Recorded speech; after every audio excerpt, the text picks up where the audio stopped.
بسم اللہ الرحمن الرحیم۔ الحمدللہ، رجب کا مہینہ شروع ہو گیا ہے اور یہ وہ مبارک مہینہ ہے کہ جس مہینے میں اللہ رب العزت نے اپنے لاڈلے نبی صلی اللہ علیہ وسلم کو آسمان پر بلا کر یا آسمانوں سے گزار کر اپنے پاس بلایا اور وہاں پر 5 نمازیں اللہ تبارک و تعالیٰ نے امت کو آپ کے ذریعے عطا فرمائی۔ بہت تفصیل ہے جس کو انشاءاللہ تعالیٰ 26 رجب یا 27 شب میں انشاءاللہ تعالیٰ بیان کیا جائے گا، تاکہ ہم کو یہ معلوم ہو کہ اس ماہ مبارک کے اندر وہ جو واقعہ پیش آیا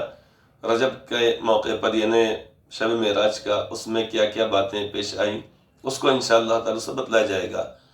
لیکن اسی کے ساتھ ساتھ حدیث پاک کے اندر ہم کو ایک بات اور ملتی ہے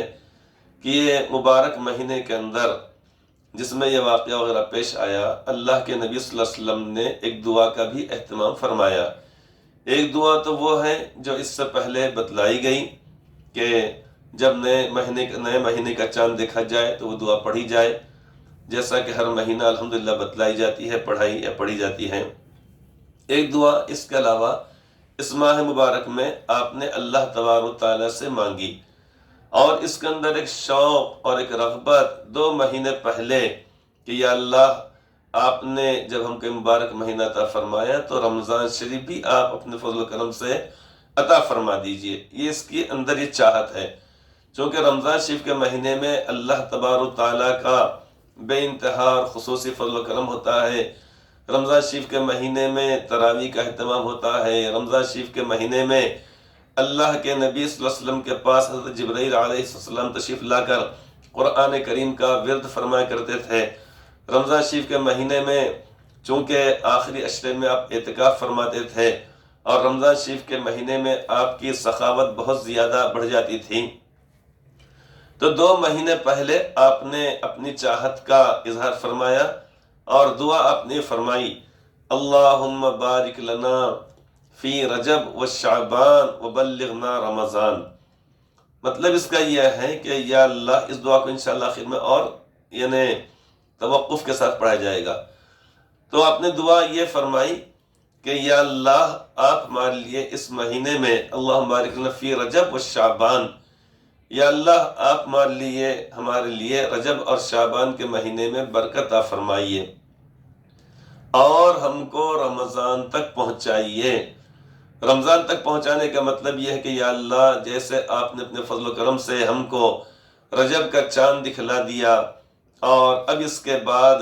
شعبان کا مہینہ ہی بیچ میں باقی رہ گیا، لیکن اب اس کے بعد جو رمضان شریف کا مہینہ آئے گا تو یا اللہ آپ ہم کو مہینہ عطا فرمائیے،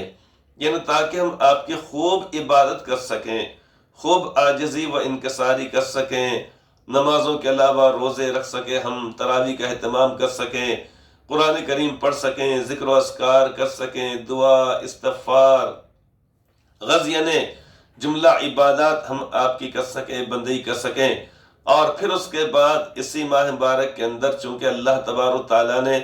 ایک وہ مبارک رات رکھی ہے کہ لیلۃ القدر خیر من الف شہر، جس کو فرمایا گیا کہ شب قدر 1000 مہینوں سے زیادہ افضل ہے۔ تو یہ 3 مہینے لگاتار اب یہاں سے،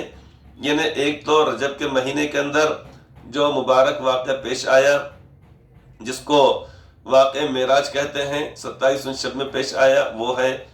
اب اس کے بعد 14 شعبان اور 15ویں شب میں شب براءت ہوتی ہے، یعنی جس میں اللہ تبارک تعالیٰ بنو کلب کی بکریوں کے بالوں سے زیادہ لوگوں کی مغفرت فرماتے ہیں۔ اسی کے ساتھ ساتھ جتنے لوگ دنیا میں آنے والے ہیں، جتنے لوگ دنیا سے جانے والے ہیں، ان تمام کی فہرست یعنی تیار کر دی جاتی ہے اور اس کے مطابق وہ چیز ہوتی ہے، لوگوں کا رزق اتارا جاتا ہے۔ اسی طریقے سے بہت سارے امور اس کے اندر طے کیے جاتے ہیں، جس کو شب براءت کہا جاتا ہے۔ رمضان شعبان کی 15ویں شب ہوتی ہے، اس میں وہ چیز ہوتی ہے، خیر و برکت ہوتی ہے۔ پھر اسی طریقے سے جیسے ہی شعبان کا مہینہ ختم ہو جاتا ہے، رمضان شریف کا مہینہ شروع ہو جاتا ہے، تو تمام سرکش شیاطین کو قید کر دیا جاتا ہے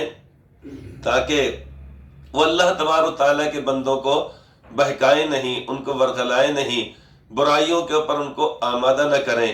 یہی وجہ ہے کہ رمضان شریف کا اہتمام اور احترام ہر صاحب ایمان کرتا ہے۔ کتنے وہ لوگ ہوتے ہیں جو دیگر مہینوں کے اندر معاصی اور گناہوں کے اندر مبتلا ہوتے ہیں، لیکن رمضان شریف کے احترام میں اور اللہ تبارک و تعالیٰ کا ڈر، اللہ تبارک و تعالیٰ کا خوف ان کے دلوں کے اندر اتنا ہوتا ہے کہ پورے مہینے بھر تک وہ برائیوں کی جانب جاتے نہیں ہیں۔ تو بے شمار خوبیاں اور بے شمار خیر و برکتیں اللہ تبارک و تعالیٰ نے اس مبارک مہینے کے اندر رکھی ہیں۔ شب قدر کو اسی مبارک مہینے کی آخری طاق راتوں میں ڈھونڈنے کا، تلاش کرنے کا آپ نے حکم فرمایا ہے، لہٰذا اللہ تبارک و تعالیٰ سے وہ دعا کرنا چاہیے جس میں خیر و برکت کی دعا کی گئی۔ آج ہمارا معاملہ یہ ہے کہ دکان مکان کی برکت کے لیے کچھ تختیاں لا کر گھروں کے اندر، دیوان خانوں میں اور دکانوں کے اندر لگا دی جاتی ہیں، اور بس یہ سمجھتے ہیں بس اس سے برکت آ ہی گئی۔ یقیناً اس کے اندر حروف مقطعات ہوتے ہیں، یہ اسی طریقے سے اور بھی قرآن کریم کی آیت پاک وغیرہ ہوتی ہیں جو بے شک باعث برکت ہیں،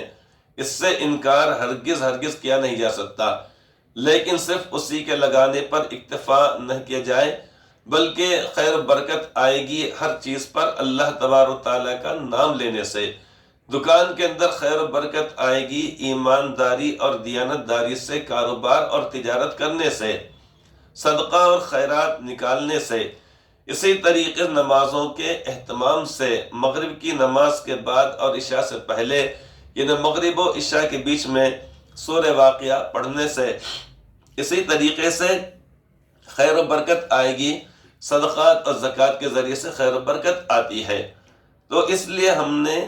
وہ صرف تختیاں لگانے پر اکتفا نہیں کرنا چاہیے، بلکہ روزانہ صبح میں یاسین شریف پڑھنے کا اہتمام اور 5 نمازوں کا اہتمام، قرآن کریم کی تلاوت، ذکر و اذکار اور صدقہ و خیرات جب کریں گے تو انشاءاللہ تعالی برکت آئے گی۔ تب وہ دعا پڑھائی جاتی ہے، اس دعا کے ہم پڑھنے کا ہم اہتمام کریں کہ جس میں آپ نے رجب کے مہینے میں دعا مانگی اللہ تعالیٰ سے، رجب اور شعبان میں بطور خاص یعنی برکت کی آپ نے دعا مانگی ہے، اور رمضان شریف تک یا اللہ آپ ہم کو پہنچائیں، مطلب یہ ہے کہ مبارک مہینہ بھی آپ عطا فرما دیں۔ یہ دعا پڑھائی گئی ہے، یعنی حدیث پاک میں بتلائی گئی ہے، اس دعا کے پڑھنے کا ہم بھی اہتمام کریں۔ ابھی پڑھائی جاتی ہے، آپ پڑھ لیجئے۔ بسم اللہ الرحمن الرحیم، اللہم بارک لنا فی رجب وشعبان وبلغنا رمضان۔ اللہ تعالی ہم سب کے لیے یہ دونوں مہینے مبارک کریں اور رمضان شریف کا مہینہ عطا فرمائیں، اور اس کے بعد بھی اللہ تبارک و تعالی ہم سب کی عمروں میں خوب برکت عطا فرمائے، اور رجب، شعبان، رمضان اور اس کے بعد شوال، ذیقعدہ، ذوالحجہ، یہاں سے سارے کے سارے مخصوص عبادات کے مہینے اب یہاں سے شروع ہو رہے ہیں، چونکہ شوال، ذیقعدہ یہ وہ مہینے ہیں کہ جس میں یعنی حج کا یعنی احرام بھی باندھنے کی اجازت دی گئی ہے، الحج اشہر معلومات جو فرمایا گیا ہے، لہذا شوال اور ذیقعدہ کا وہ مہینہ کہلاتا ہے، وہیں سے باندھا جا سکتا ہے۔ تو یہاں سے عبادات کے مہینے اب شروع ہو رہے ہیں۔ ہاں اتنا لمبا چونکہ احرام باقی رہنا اور اس کے اندر غلطی ہو جاتی ہے، بھول چک ہوتی ہے، جس سے دم واجب ہوتا ہے، اس لیے اس کا اہتمام نہیں کیا جاتا، ورنہ اس کو اشہر حج کہا گیا ہے۔ لہٰذا یہ رجب کے مہینے سے ہی وہ سارے مخصوص عبادات کے مہینے اب شروع ہونے جا رہے ہیں۔ اللہ تبارک و تعالی ہم سب کے ساتھ خیر کا، فضل کا معاملہ فرمائے اور جملہ عبادات کی توفیق عطا فرمائے، آمین ثم آمین۔